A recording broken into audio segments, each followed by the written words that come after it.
నన్ను ఎమ్మెల్యేగా ప్రకటించిన అంటే ఎమ్మెల్యే క్యాండిడేట్గా నారా చంద్రబాబు నాయుడు గారు ప్రకటించిన దగ్గర నుంచి ఇప్పుడు వరకు కొన్ని వేల ఫోన్లు వచ్చుంటాయండి. వాటిలో చాలామంది అప్రిషియేట్ చేస్తూ మేమే ఎమ్మెల్యే అయినంత ఆనందంగా ఉందన్న అనుకుంటూ రాష్ట్ర వ్యాప్తంగా కొన్ని వేల మంది చేశారు. అయితే ఈరోజు పేపర్లో ఏదో ఒక వార్త వచ్చిందండి ఈనాడులో. ఈ 10 రోజుల నుంచి ఎంతమంది చేశారో ఈవేళ ఒక్కరోజు అంతమంది చేసి ఉంటారు నాకు ఫోన్లో. ఈనాడు పేపర్లో ఒక న్యూస్ వచ్చిందండి ఈరోజు. ఏంటయ్యా న్యూస్ అంటే ఇక్కడ చూడండి. భాజపా పోటీ చేసే స్థానాలు అభ్యర్థులపై ఇంకా సస్పెన్స్. పొత్తులో భాగంగా ఎన్నికల్లో పోటీ చేసే 10 శాసనసభ స్థానాలు అభ్యర్థుల జాబితాపై భాజపాలో సస్పెన్స్ కొనసాగుతుంది. పార్టీ ఆశిస్తున్న నియోజకవర్గాల జాబితాను అత్యంత గోప్యంగా ఉంచారు. ఈ స్థానాల నుంచి పోటీలో దింపే అభ్యర్థుల జాబితా కూడా సిద్ధమైంది. విశాఖ ఉత్తరం, శ్రీకాకుళం, పాడేరు, అనపర్తి, పీగన్నవరం, కైకలూరు, గుంటూరు వెస్ట్, జమ్మలమడుగు, ధర్మవరం, గుంతకల్లు, మదనపల్లి, రాజమండ్రి సోన్స్ రాసుకెళ్ళారు. దీనిలో నాకు ఫోన్లు రావడానికి కారణం ఏంటంటే పీగన్నవరం అని ఉంది. పీగన్నవరం అని ఇక్కడ ఉంది. అలాగే పరిశీలనలో ఉన్నవారి పేర్లని విశాఖ ఉత్తరం నుంచి విష్ణుకుమార్ రాజు, జమ్మలమడుగు నుంచి మాజీ మంత్రి ఆదినారాయణ రెడ్డి, పీగన్నవరం నుంచి అయ్యాజీ పేర్లు పరిశీలనలో ఉన్నట్టు తెలిసింది అని రాశారట. అయితే ఇదే పేపర్లో చివరి పేజీలో రాజేష్ మహాసేనే గన్నవరం ఎమ్మెల్యే అభ్యర్థిని కూడా రాశారు. అయితే ఈ విషయం గురించి అన్న ఏంటి ఇలా రాశారు? బీజేపీ పీగన్నవరం సీటు అడగటం ఏంటి? పీగన్నవరం ఆల్రెడీ చంద్రబాబు నాయుడు గారు అనౌన్స్ చేసేసిన సీట్ని బీజేపీ వారు వచ్చి ఎలాగ అడుగుతారు? అక్కడ మిగతా అన్నీ కూడా కొత్త సీట్లు కదా అడిగారు. ఆ 94 సీట్లు లేనివి అడిగారు మిగతా అన్నీ. కానీ పీగన్నవరం మాత్రం ఆల్రెడీ అనౌన్స్ చేసిన సీటు ఎందుకు అడుగుతున్నారు అని ఫోన్లో. అయితే ఇది ఈరోజు మొదలైంది ఏం కాదండి. ఏ రోజైతే చంద్రబాబు నాయుడు గారు నా పేరు అనౌన్స్ చేశారో అదే రోజు పీగన్నవరం నియోజకవర్గంలో ఒకరిద్దరు పెత్తందారులు లేదు రాజేష్ అయితే కుదరదు, తెలుగుదేశం పార్టీలోనే వేరే ఎవరికి ఇచ్చినా పర్లేదు అని చిన్న హెజిటేషన్ మొదలుపెట్టారు.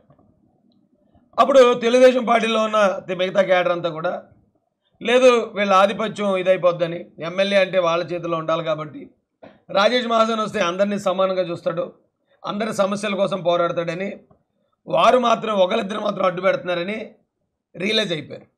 అంటే ఆ ప్రాబ్లం సాల్వ్ అయింది. తర్వాత జనసేన పార్టీ వారు ఇది జనసేన కేటాయించాలి ఈ సీట్ అని మొదలుపెట్టారు. ఎక్కడా లేదు అది. టీడీపీ జనసేన విడివిడిగా పొత్తులో సీట్లు అనౌన్స్ చేసుకున్న తర్వాత పనిచేసుకున్నాక పలానా సీటు జనసేన కేటాయించండి అని అప్పుడు దాకా ఎక్కడ లేదు, కొత్తగా పెట్టారు. అయితే జనసేనలో ఉన్న కొద్దిమంది మిగతా యువకులాళ్ళు ఉంటారు కదా, న్యాయంగా ఉండేవాళ్ళు చాలామంది ఉంటారండి. వాళ్ళందరూ ఏమన్నారంటే ఇక్కడ జనసేన యాస్పిరెంట్లు ఎవరైతే ఆశావాళ్ళు ఉన్నారో వాళ్ళు ఒకళ్ళిద్దరు డబ్బులు ఖర్చు పెట్టుకున్న వాళ్ళు ఉన్నారు, కేవలం వాళ్ళు చేస్తున్నదే తప్ప చంద్రబాబు నాయుడు గారు పవన్ కళ్యాణ్ గారు ఏది డిసైడ్ చేస్తే ఎవరిని పంపిస్తే వాళ్ళని గెలిపిస్తాం మేమని జన సైనికులు కూడా రియలైజ్ అయ్యారు. ఆ రెండో ప్రాబ్లం సాల్వ్ అయింది. తర్వాత వైసీపీ ఎప్పుడో 7 సంవత్సరాల క్రితం నేను మాట్లాడిన వీడియోలు అటు ఇటు కట్ చేసి ఇప్పుడు గీతాంజలి వీడియోని ఎలా వైరల్ చేస్తున్నారో అలా వైరల్ చేశారు. ఆ వైరల్ చేసి బ్రాహ్మణ సంఘాల గ్రూపుల్లో, హిందూ సంఘాల గ్రూపుల్లో, ఆర్ఎస్ఎస్ విశ్వ హిందూ గ్రూపుల్లో పెట్టి మీరు అర్జెంటుగా పోరాడతారు లేరని మళ్ళీ వైసీపీ వాళ్ళు గొడవ తీసుకొచ్చారు. గొడవ తీసుకొస్తే నేను దానికి క్లారిటీ ఇచ్చాను. అన్ని మీడియాల్లో కూర్చున్నాను. బ్రాహ్మణ సంఘాలకి నేను చెప్పాల్సింది చెప్పాను, హిందూ సంఘాలకి చెప్పాల్సింది చెప్పాను, ఆ మాటలు ఏ పరిస్థితుల్లో మాట్లాడానో చెప్పాను. తర్వాత అవి ఎవరన్నా మనసు నొచ్చుకుంటే నేను అపాలజీ కూడా అడిగాను. సో ఆ 3వ సమస్య కూడా సాల్వ్ అయింది. ఇప్పుడు 4వ సమస్య బీజేపీ అడుగుతుందట టికెట్ అని. ఒక్క పీగన్నవరం టికెట్ కోసం ఒక సామాన్యుడిని ఎన్ని సమస్యలను సాల్వ్ చేసి రాగలనండి? ఇప్పుడు ఒకవేళ నిజంగా పీగన్నవరం ఇప్పటిదాకా అనౌన్స్ చేయకపోతే వారు అనౌన్స్ చేశారు ఇప్పుడు అంటే అర్థం ఉంది.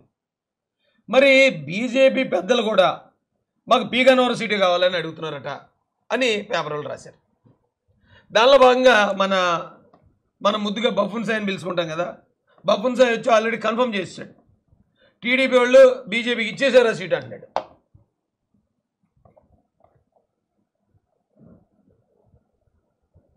తెలుగుదేశం పార్టీ నోరు మెదపలేదు చూస్తూ ఉండండి. రాజేష్ విషయంలో perfect double game Mahasena Rajesh విషయంలో పర్ఫెక్ట్ కనబడుతుంది. తనకి సీటు కేటాయించాక అతనంతటా అతనే నేను క్రైస్తవుణ్ణి అంటూ హిందూ మతాన్ని గురించి దారుణాతి దారుణమైన వ్యాఖ్యలు చేసినటువంటి వీడియోలన్నీ వైరల్ అయినాయి. నేను క్రైస్తవులని అతనే చెప్పుకున్నాడు. ఎస్సీ సీట్లో క్రైస్తవుడికి ఎట్లా సీట్ ఇస్తారు? జనరల్ సీట్ ఇవ్వచ్చు అతనికి, ఇవ్వాల. కాబట్టి అది ఇప్పుడు అది ఎస్సీల సమస్య. మీరైతే ఎస్సీ కాదు కదా, సాయి గారు ఎస్సీకి కానీ పుట్టారా? ఒకవేళ ఎస్సీ రిజర్వేషను లేకపోతే మతం మారినోడికి రిజర్వేషన్ ఉండదు, ఏ మతంలోకి వెళ్తే రిజర్వేషన్ ఉంటుంది, అదంతా చాలా పెద్ద సబ్జెక్టు. వైసీపీలో హోమ్ మినిస్టర్ సుచరిత గారి దగ్గర నుంచి, వనిత గారి దగ్గర నుంచి ఎవరినైనా చూడండి చర్చ్ బ్యాక్గ్రౌండ్ ఉంటుంది ఖచ్చితంగా. ఇక్కడ ఆంధ్రప్రదేశ్లో దళితులు క్రిస్టియానిటీ అనేది అవినాభావ సంబంధం. అది వైసీపీలో మీకు 29 మందిలో లెక్కెట్టి చూడండి, 28 మంది ఖచ్చితంగా క్రిస్టియన్ బ్యాక్గ్రౌండ్తో ఉంటారు. దాన్నే పాయింట్అవుట్ చేసి అంటే ఇప్పుడు ఈ బీజేపీ సమస్య క్లియర్ అయిపోయిన తర్వాత కూడా మళ్ళీ ఆ సమస్య క్లియర్ చేసుకోవాలి నేను ఒక్కడ మీదకి. మరి ఇంత వ్యవస్థ ఏకమై వస్తూ ఉంటే ఒకసారి ఆలోచించండి. రాజేష్ మహాసేన్ ఎమ్మెల్యే అవ్వాలని కోరుకునేది ఎవరంటే, ఒకటి నారా చంద్రబాబు నాయుడు గారు, పవన్ కళ్యాణ్ గారు, 2 సామాన్య ప్రజలు. ఇక చాలామంది లీడర్స్కి, ఇలాంటి వాళ్ళకి చాలామందికి ఇష్టం లేదు. అది చూద్దాం ఏం జరుగుతుంది. రేపొద్దున అది లిటిగేషన్ అవుతుంది. ఈ లోపుగా హిందూ సంఘాల పెద్ద ఎత్తున ఆగ్రహావేశాలు వ్యక్తం చేయడంతో అతను తనంతట తనే డ్రాప్ అయిపోతున్నట్టు ప్రకటించాడు. డ్రాప్ అయిపోతుందని ఎక్కడైనా ప్రకటించానండి? నేను నా వల్ల ఏమన్నా చెడ్డ పేరు వస్తుంది అనుకుంటే అవసరం అయితే నేను వెనక్కి తగ్గడానికి సిద్ధంగా ఉన్నాను అన్నాను. అంతేగాని నేను డ్రాప్ అయిపోయాను, నేను ఇదిగో రాజీనామా చేశాను, నేను సీట్ రిజెక్ట్ చేశాను ఎక్కడన్నా అన్నానా? వీళ్ళే కన్ఫర్మ్ చేస్తున్నారు. మరి ఇంత పెద్ద పెద్ద వ్యవస్థలు ఏకమైపోయి ఒక సామాన్యుడిని అసెంబ్లీకి రాకుండా అడ్డుపడ్డాం. నేను అసెంబ్లీకి రాకుండా అడ్డుపడే వాళ్ళు ఎవరండి? కేవలం వైసీపీ. ఇతను వైసీపీ పెయిడ్ కూలీ. వైసీపీ అనుకున్నది జరుగుతుందా? నారా చంద్రబాబు నాయుడు గారు అనుకున్నది జరుగుతుందా? వెయిట్ చేద్దాం, కంగారే ఉంది. తేడా చూస్తే నేను పోటీలోనే ఉన్నానని నిన్న చెప్పుకొచ్చాడు. మొన్ననే చెప్పా, మహాసేన రాజు నేను ఎక్కడ ఊరికే పోటీలో ఉన్నానని గొప్పలు చెప్పుకోవాల్సిన అవసరం లేదు నాకు. ఎందుకంటే చంద్రబాబు నాయుడు గారు అనౌన్స్ చేసిన, పవన్ కళ్యాణ్ గారు చంద్రబాబు నాయుడు గారు అనౌన్స్ చేసిన ఉమ్మడి అభ్యర్థిని నేను పబ్లిక్గా అనౌన్స్ చేశారు వాళ్ళు. నేను మళ్ళీ అది గొప్ప చెప్పుకోవాల్సిన అవసరం ఏంటి? అయితే బుచ్చయ్య గారి మీటింగ్, గోరంట్ల బుచ్చయ్య చౌదరి గారి మీటింగ్కి వెళ్ళినప్పుడు అక్కడ ప్రెస్ వాళ్ళు అడిగారు, ఏమంటే మీరు తగ్గుతానన్నారు కదా, తగ్గారా ఇంకా ఉన్నారా పోటీలో? ఎప్పుడు వెళ్తారు నియోజకవర్గానికి? అందరూ వెళ్ళి ప్రచారం చేసుకుంటున్నారు, మీరు ఎప్పుడు వెళ్తారు అని అడిగితే, దానికి నేను ఇప్పటివరకు అయితే నేను తగ్గుతాను అనే మాట తప్ప తగ్గమని నాకు పెద్దలు ఎవరు చెప్పలేదు. నేనే పీగన్నవరం అభ్యర్థిని, ఓ 2 రోజుల్లో నేను నియోజకవర్గానికి వెళ్తాను అని చెప్పాను. అది డబుల్ గేమ్ అటండి ఇంటి, అంటే వైసీపీ వాళ్ళకి డబుల్ గేమ్ ఆడుతున్నారు. ఆ విషయంలో తెలుగుదేశం పార్టీ నోరు మీద ప్లేట్ చూస్తూ ఉండండి అన్నటువంటిది. తర్వాత సీన్ కట్ చేస్తే ఇప్పుడు మహాసేన రాజేష్ తాజాగా ఇవాళ ఈనాడే రాసుకొచ్చింది, ఈనాడులోని రాశారు, అది కూడా రాజేష్ మహాసేనే పీగన్నవరం అభ్యర్థి. మహాసేన రాజేష్ ని మార్చేస్తుందా? అది బీజేపీకి ఆఫర్ చేసింది, అది ఒక ఆస్పెక్ట్. రాజేష్ మహాసేన్ మార్చేస్తుంది, అది బీజేపీకి ఆఫర్ చేశారు ఆ సీట్ అని చెప్పి పబ్లిక్గా చెప్తున్నాడు ఆయన. అయితే ఎందుకు ఎంత కుట్ర ఎందుకు జరుగుతుంది? ఇప్పుడు కొన్ని విషయాలు మాట్లాడాలండి. బీజేపీతో గతంలో మాకు విభేదాలు ఉన్నమాట వాస్తవమే, ఇప్పటికీ సైద్ధాంతిక విరోధాలు ఉన్నమాట వాస్తవమే. ఎవరో ఒక బీజేపీ నాయకుడు చెప్పాడు, రాజేష్ మహాసేన్ అనేవాడు కాలనాగుతో సమానం. అంటే అర్థం ఏంటండి? బీజేపీకి మేము అలా నాగుపాములాగా అలా కనపడతామేమో, ఓకే, దాన్ని నేనేం తప్పట్లే. కానీ 2019 20లో అనుకుంటా జగన్మోహన్ రెడ్డి ఎస్సీలకు సంబంధించిన భూములు లాక్కుంటే ఎస్సీలు చనిపోయారు, పోరాడాను నేను. జగన్కి తెలియదు, కిందోళ్ళే చేస్తారనుకున్నాను.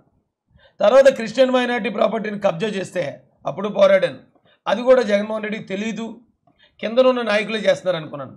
అప్పుడు జగన్ను వ్యతిరేకించలేదు, ఇది సిబిసిఎన్సి విషయంలో. తర్వాత ఆయన ఎన్ఆర్సీ సిఏఏకి అనుకూలంగా పార్లమెంట్లో ఓటేశాడు. ఆ రోజు జగన్మోహన్ రెడ్డిని వ్యతిరేకించి వైసీపీ నుంచి బయటకు వచ్చేసాను. ఎందుకంటే అప్పటికి మేము బీజేపీతో ఫైట్ చేసేవాళ్ళం, నిజమే. ఇప్పుడు ఈ రోజున బీజేపీ మా మీద ఇంత కోపంగా ఉంది, మాకు వచ్చిన ఆ పి గన్నవరం సీటు వాళ్ళే మాకే కావాలని అడుగుతున్నారంటే నేను అర్థం చేసుకుంటాను వాళ్ళ పరిస్థితి. ఆ సమయంలో మేము అంత గట్టిగా ఫైట్ చేసాం. అయితే బీజేపీ వాళ్ళు కూడా గమనించాల్సింది ఏంటంటే, వన్స్ మేము పార్టీలోకి వచ్చిన తర్వాత, తెలుగుదేశం పార్టీలోకి వచ్చాక ఏ రోజు బీజేపీకి వ్యతిరేకంగా మేము నినాదాలు వ్యాఖ్యలు చేసింది ఏమి లే. పార్టీ లైనే మా లైన్. పార్టీ బీజేపీతో పొత్తు అంటే ఓకే, పార్టీ బీజేపీతో పొత్తు లేదంటే ఓకే. పార్టీ నిర్ణయమే శిరోధార్యంగా బతికాం. చంద్రబాబు నాయుడు గారు ఏది చెప్తే అదే మాకు వేదం. ఎందుకంటే అన్ని కులాలని మతాలని సమానంగా చూడగలిగిన ఏకైక వ్యక్తి నారా చంద్రబాబు నాయుడు గారు. ఇప్పుడు నారా చంద్రబాబు నాయుడు గారు బీజేపీతో పొత్తు పెట్టుకుంటారు. జనరల్గా అయితే నన్ను చాలామంది even Congress party Andhra Pradesh Congress party official నుంచి కూడా పోస్ట్ పెట్టారు. రాజేష్ మాసాన్ గతంలో సిఏఎన్ఆర్సీకి అనుకూలంగా, ముస్లింలకు అనుకూలంగా బీజేపీ పోరాడాడు. ఇప్పుడు వాళ్ళ పార్టీ తెలుగుదేశం పార్టీ బీజేపీతో పొత్తు పెట్టుకుంటుంది, మరి ఏం చేస్తాడో చూడాలి అని ఏపీ కాంగ్రెస్ వాళ్ళు పెట్టారు. అయినా నేను ఆగింది ఎందుకు ఆగానంటే అండి, చంద్రబాబు నాయుడు గారి మీద మాకున్న నమ్మకం. ఆయన ఏ కులానికి ఏ మతానికి అన్యాయం జరగనివాడు, ఆయన చేయడు. ఆయన తోడు పవన్ కళ్యాణ్ గారు వచ్చారు. వీళ్ళు మనిషిని మనిషిగా గుర్తిస్తారు తప్ప కులం పేరుతోనో మతం పేరుతో గుర్తించరు. సో ఇలాంటి నాయకులు బీజేపీతో ఉన్నా కూడా ఎవరికీ హాని లేకుండా బాగా పరిపాలించగలరు. బీజేపీని కూడా అవసరమైతే రాష్ట్ర అభివృద్ధికి ఒప్పించి చేయించగలుగుతారు అని నమ్మకండి. అందుకే మేము మమ్మల్ని బీజేపీ వాళ్ళు డైరెక్ట్గా విమర్శిస్తున్నా, డైరెక్ట్గానే మమ్మల్ని వ్యతిరేకించి రాజేష్ అనే వాడికి ఇవ్వద్దు సీట్ అని వాళ్ళు పబ్లిక్గా స్టేట్మెంట్లు ఇస్తున్నా. మేము ఎక్కడ పార్టీ లైన్ కానీ పార్టీ క్రమశిక్షణ కానీ దాట్లే.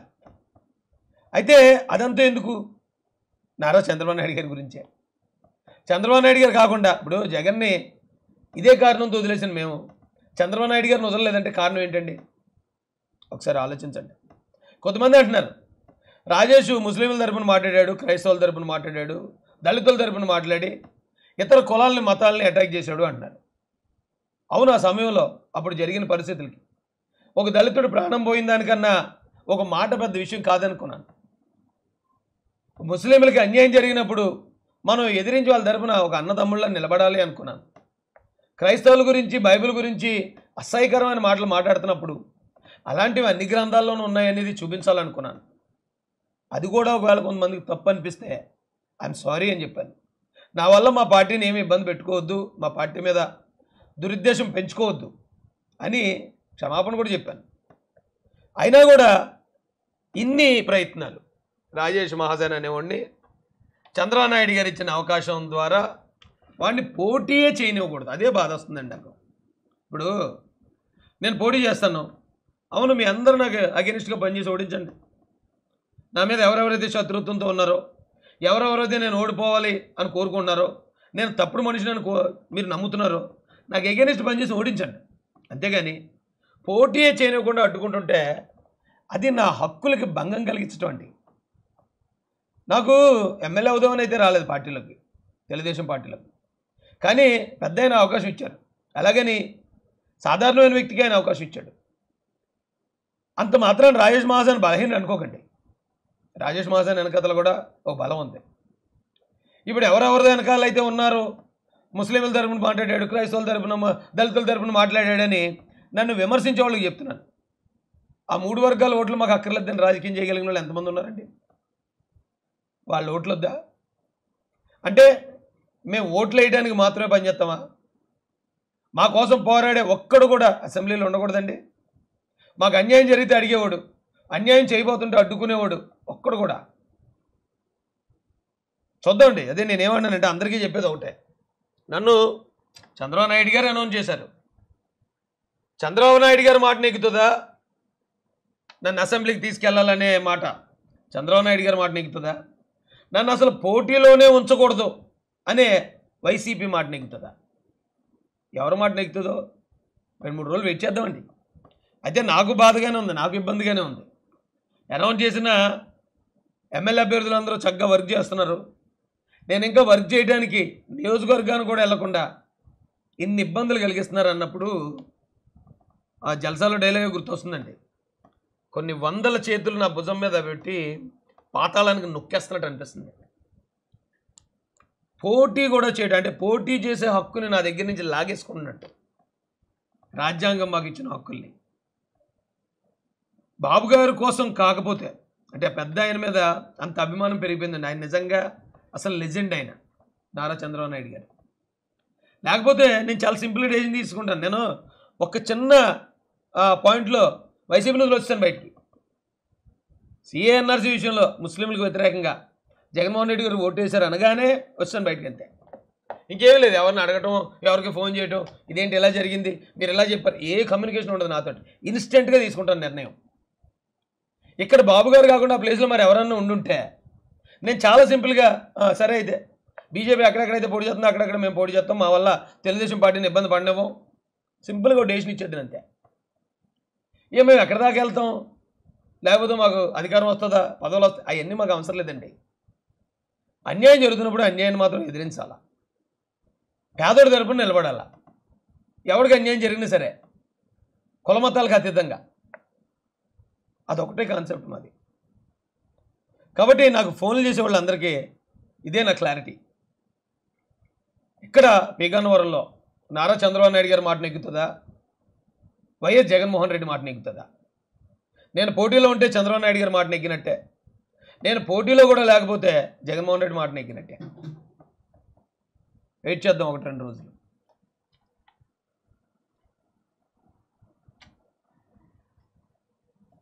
ఇంకోటి ఏమన్నానంటే అండి, ఇక్కడ ముస్లిం క్రిస్టియన్ దళిత ఓటింగ్ చాలా పెద్ద ఓటింగ్. బీజేపీతో పొత్తులో మనం వెళ్తున్నాం అన్నప్పుడే కొంచెం టెన్షన్ పడ్డాను నేను.